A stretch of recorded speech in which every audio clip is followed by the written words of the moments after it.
Fala rapaziada, beleza? No vídeo de hoje eu vou falar um pouquinho sobre os piores erros na pescaria com boia cevadeira, os erros que você não deve cometer nessa pescaria, tá bom? Tô falando de direitinho na pescaria de antena, por exemplo, e na pescaria de palminho, tá? Quais são os erros que podem acabar com a sua pescaria, tá? Mas antes disso, roda a vinheta.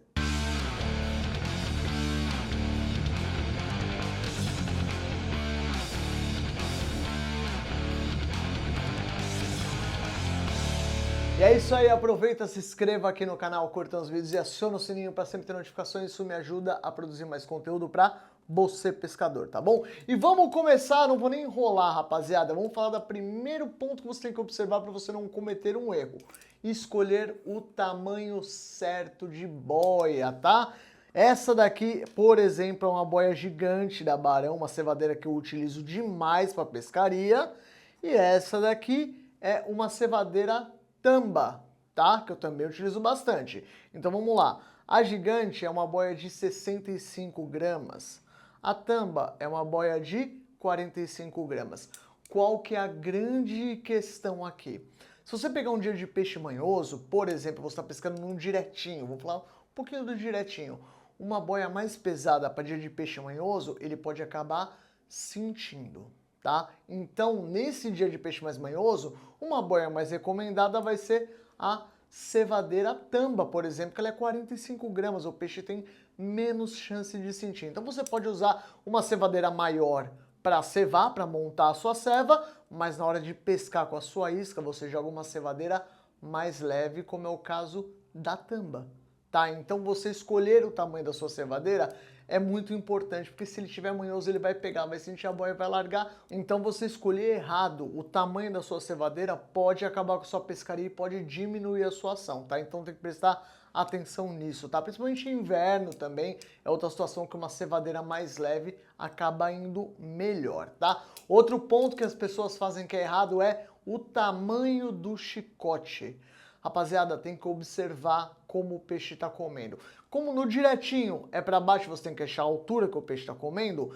Na superfície, a gente tem que achar a distância que o peixe está confortável de comer. Então, eu estou falando o seguinte, você vai usar um chicote curto, por exemplo, mas se o peixe tiver arredio se assustando com o boião, o chicote curto já não vai ser tão bom. Então, se você insistir no chicote curto, é um erro. Às vezes você precisa de um chicote mais longo para você deixar a sua isca afastada da sua cevadeira, tá? Principalmente o peixe grande, que ele é bem arredio às vezes. Então, um chicote mais longo vai te ajudar numa situação dessa, tá? Então você tem que ver se o peixe está comendo perto da boia. Se ele estiver comendo perto da boia, chicote curto vai dar certo. Mas e se ele não estiver comendo perto da boia? Isso você vai descobrir cevando e vendo como é que está o comportamento do peixe. Você tem que observar o comportamento do peixe para saber se você precisa ou não de um chicote mais longo. Mas a via de regra, sim, rapaziada, o chicote mais longo ele sempre tende a dar certo, tá? Muito mais do que o chicote mais curto. Então tem que ficar atento nesse detalhe. Um outro ponto importante, você tem que esticar o seu chicote. Se você não esticar o chicote, você vai jogar, pode embramar tudo o seu chicote na hora do arremesso, aí você vai ficar desfazendo, tá? Vai ficar aquela enroleira toda que é chata demais. Então você tem que esticar o seu chicote para você ter uma boa apresentação da sua isca, tá? Então vamos lá, você vai arremessar, se o seu chicote não estiver esticado, essa linha vai começar a querer formar a memória dela vai começar a agir e vai cada vez a sua isca vai se aproximar mais do seu boião. Então isso também pode te atrapalhar demais na pescaria. Outro ponto que é importante, espessura do chicote, tá? Superfície eu não costumo usar chicote maior do que 0,45 milímetros. Costumo usar até 0,35, 0,40. Tá? Direitinho, também 0,45, hoje em dia é o que eu estou utilizando no máximo. Você utilizar linha muito grossa pode afastar o peixe, ele pode acabar enxergando e você pode acabar perdendo a sua ação, tá? Então é legal você não deixar a linha muito grossa para não facilitar dele ver, tá? Esse é um ponto legal. Outro ponto que as pessoas erram bastante, principalmente no começo, poitar a boia cevadeira. Eu não acho que é bacana você poitar a boia cevadeira, tá? Porque a sua ceva ela não vai ficar no lugar. Se tiver sem vento é uma coisa, mas o poitar a boia você vai perder muito tempo para tirar o excesso de linha para fisgar o peixe. Então não é interessante, principalmente se você está pescando com uma anteninha. porque é uma isca artificial, que o peixe vai bater e ele pode soltar rápido. Então, poitar a boia eu não acho bacana, até se tiver um pouquinho de vento, a sua ceva vai sair do lugar e a sua cevadeira vai ficar parada. Então, que atrativo você vai ter? O peixe vai estar subindo na ceva, mas a sua boia vai estar em outro lugar. Então, eu não acho que poitar a boia é uma boa ideia. Para mim, isso é um erro também. Outro ponto, não afundar a linha depois do arremesso. Quando você arremessa sua cevadeira, o bacana é você fazer o quê? Chasquear a linha para fazer ela afundar. A linha afundando vai te dar os seguintes benefícios. Primeiro, a sua boia vai andar menos, tá? Esse é um ponto muito bacana. A boia vai andar menos, então já vai te ajudar em questão de vento. Outro ponto, não vai formar barriga em cima da água. Então a barriga em cima da água ela pode atrapalhar os outros pescadores e também pode te atrapalhar em você ter que recolher muito excesso de linha para conseguir fisgar o peixe.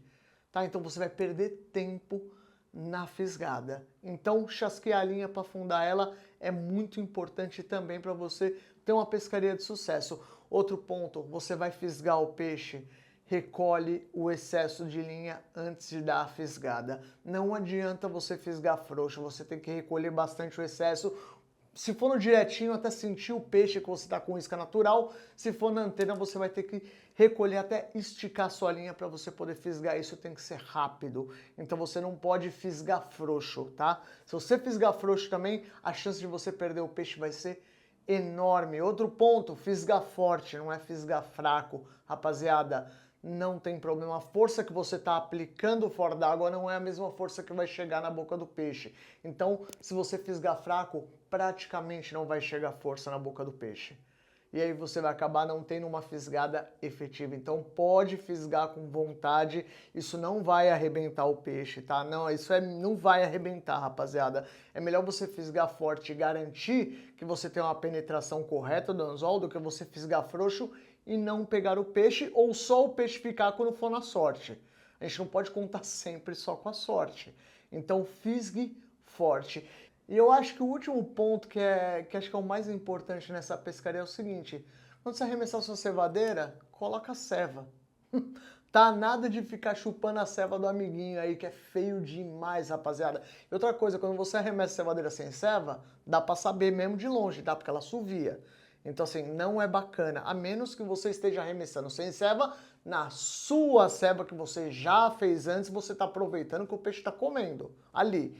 É uma coisa. Agora você ficar pescando de cevadeira sem ceva, você pode até, sem querer, criar uma situação meio desagradável para você no pesqueiro, porque alguém pode interpretar que você tá abusando da boa vontade do cara de ter feito a ceva dele e você tá ali, ó, chupinhando a ceva do cara. Então, não é bacana, isso também é um erro e pode trazer algum problema, porque você pode pegar um cara mais ignorante no meio do caminho e você pode acabar brigando. Então, não é bacana, tá? Rapaziada, esses são alguns toques sobre os erros na pescaria de cevadeira. Se você não fizer nenhum desses erros, com certeza a sua pescaria vai ser muito melhor. Queria agradecer muito minha parceria com a Hyper Pesca, que faz as minhas camisas personalizadas. Eles também fazem passaguá gigante para sua pescaria e também tapetinhos gigantes para você pesar e soltar o seu peixe com maior segurança, tá? É muito bacana. Queria também agradecer a Boias Barão, patrocinador há muito tempo do canal, parceiro, amigo, obrigado pela confiança, Boias Barão, tamo junto. E se você procura as boias da Barão, vocês encontram nas lojas Sugoi, tá? Dá uma olhadinha lá, são 8 lojas físicas, também tem a loja virtual para você poder comprar no conforto da sua casa. Tamo junto, espero que vocês tenham gostado. Beijo a todos e ótimas pescarias.